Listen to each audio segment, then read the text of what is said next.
All right, guys, how are we doing today? We're doing amazing. How are you?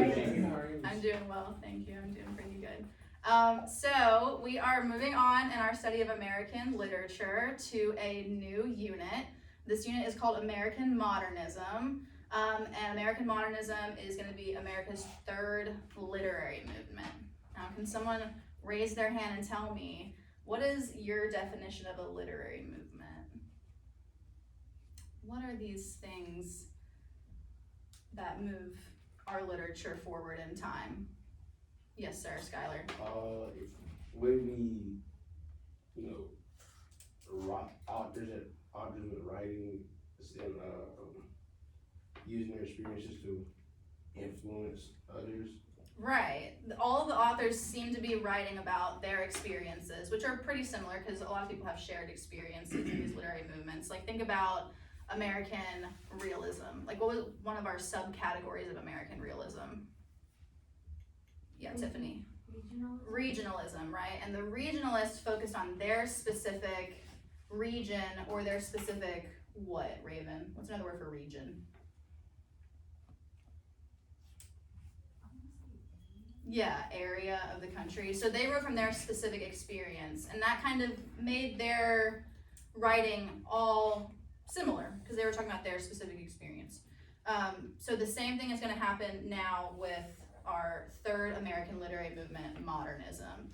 We are going to see that the literature is going to change because the author's lived experiences are going to change too. So in order for us to explore this topic for our unit a little bit more, we are going to be working in groups to complete one PowerPoint slide. Just one as a group. You're going to make one PowerPoint slide.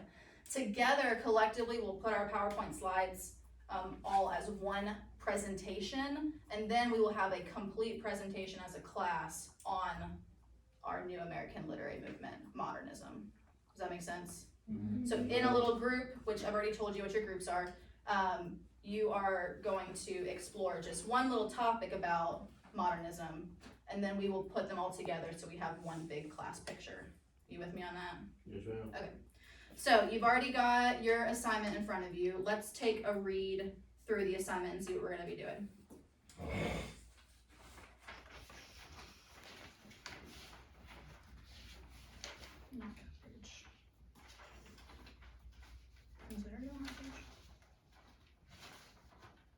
Oh, here we go. Okay, so at the top you see you'll put your group member names and your topic, which once we have our groups, and once we're working kind of individually in our groups, I'll walk around and I'll tell you what your topic is.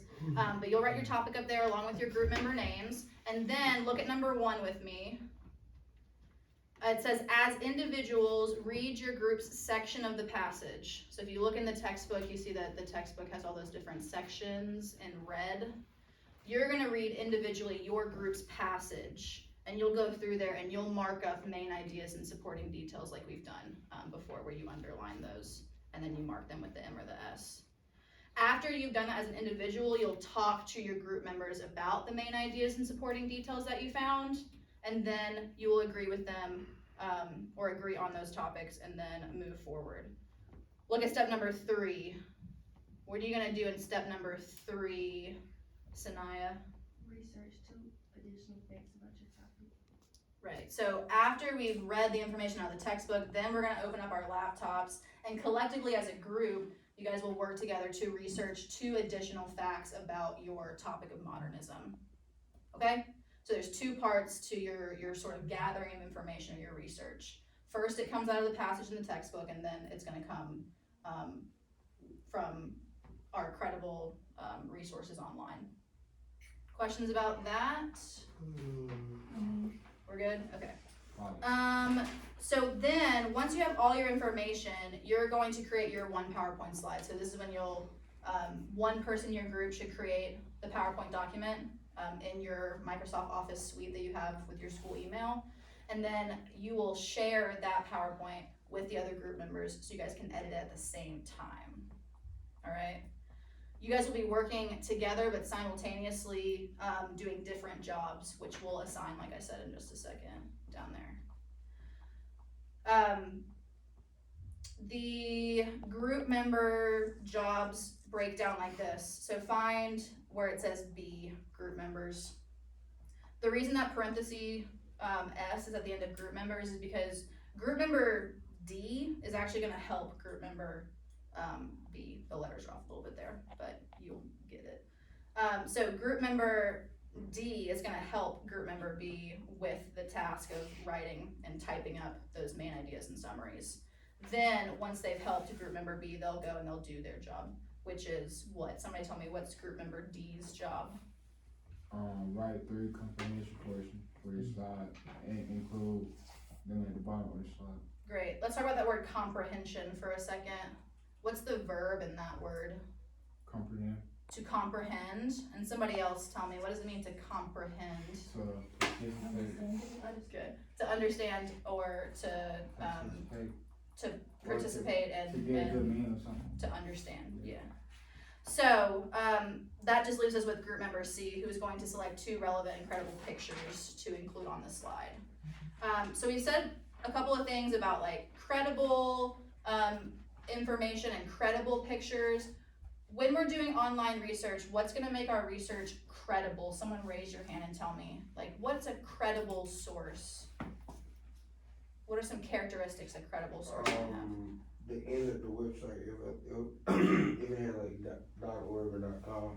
Yeah, so we can evaluate on the surface the credibility of a source based on how its web address ends. .edu, Harrison, you know what .edu stands for? Like education. Yeah, so an educational website or like a school's website.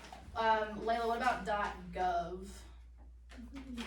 A government website, right? So we are going to find credible information on sites that are from educational sources as well as government sources. There are some other ones like .com, which stands for commercial, which means they make money off the website. .net, which is another paid site, and then what's the other one I'm missing? What's the not-for-profit one? .org, that's it, .organization. So that's gonna be a not-for-profit. So we wanna look for websites that are academic or that are regulated by the government, but that doesn't mean the other sources can't be credible. We just have to dig a little bit deeper into those sources. Some other things about sources. What information should we have to go along with the source to prove that it's credible? Don't, you gotta, what's it called? I forgot what the word is called, don't you, don't it got something to do with the beginning of it, like the website? The beginning of the website, like www? I can't think of anything specific off the top of my head right now about that. HTTP. But think about like, if you're gonna use information to like prove a point or to make an argument. What do you mean like cited a source? Yeah, and like what kind of information do you have to get from the source to prove where it came from? Who does the source belong to? That's important for it to be credible, right? For us to know who created it. So that would be the who. The author, the creator of the image, right? The photographer. And then what else? Let's think about our 5 W's. We know who. What's another one of the 5 W's? Where it was taken or where that document was published. What's another W? When. So what's that gonna be in regards to sources? Date it was published or the date the picture was taken, right? So as much of that information as we can find is gonna make our source more credible. And that means that we're gonna be using the information legally. You guys know what copyright is, right? Lucian, what's a loose definition of copyright? Like something that isn't yours. It is yours, is that what you said? Wait, no, something that isn't yours. So if something is copyrighted and you use it, and it's not yours. And it's not yours, then you can get a copyright claim. Right, or that might be called plagiarism, right? Yeah. So legally, we have to be careful online that we're not using people's work that doesn't belong to us. And if we do use it, we have to give credit where it's due, right? In MLA format, which we're familiar with. Okay, so that's how we can use technology legally. What about how can we use technology safely? What are some things that we need to consider when we're using our technology at school safely?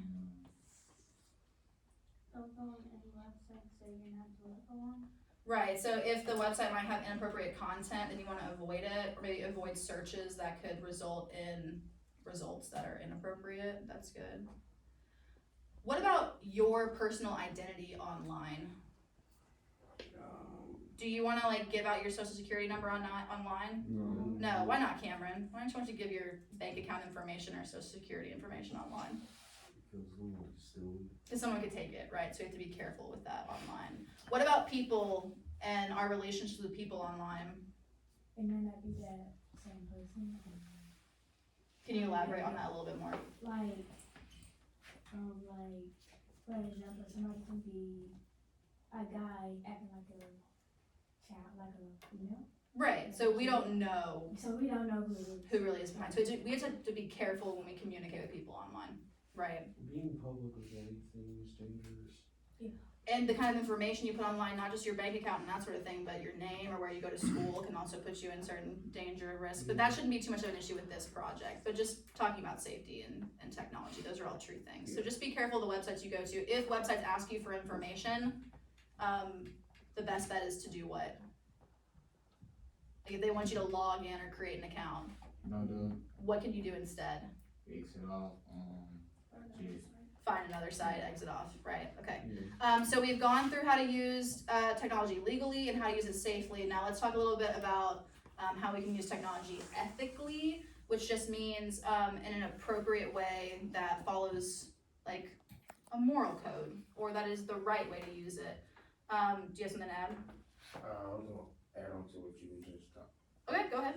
So maybe we gotta be responsible for ourselves and using those sources.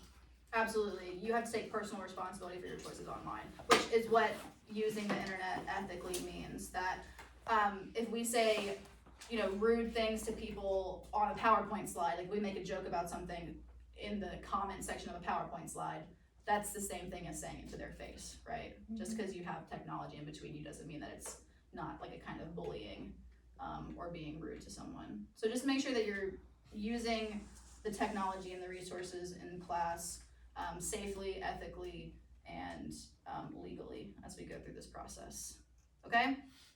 So that is the assignment. Are there any final questions before we divide our groups up and then get our laptops? We're good? Okay, so what you need to do in your group right now is divide up the roles, so figure out who's gonna be B, C, or D. And then once you've done that, your group can come up and get a laptop. Cool? All right, go ahead and do that. Me. Oh wait, I can. How are we doing on time? 13. Oh, great. You can go ahead and say that.